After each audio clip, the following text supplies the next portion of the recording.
একদিন এক ব্যবসায়ীর দোকানের সামনে একটা বৃদ্ধ ভিখারি এসে কিছু সাহায্য চাইলো। বৃদ্ধ ভিখারির নোংরা শরীর ও ছেঁড়া পোশাক দেখে ওই ব্যবসায়ী তাকে দূর দূর করে তাড়িয়ে দিল।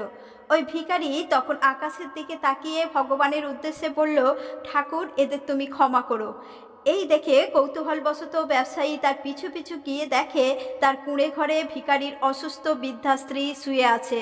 বৃদ্ধ তার কাছে এসে দুঃখ প্রকাশ করে বলল, আজ সে কোনো খাবার জোগাড় করতে পারেনি। তখন বৃদ্ধা বলল, সবই আমাদের পাপ কর্মের ফল।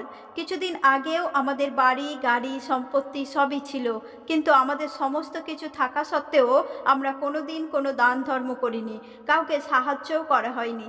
উল্টে কেউ সাহায্য চাইতে এলে তাকে নিয়ে ঠাট্টা তামাশা করে তাকে অপমানিত করে বাড়ি থেকে তাড়িয়ে দেয়া হয়েছে।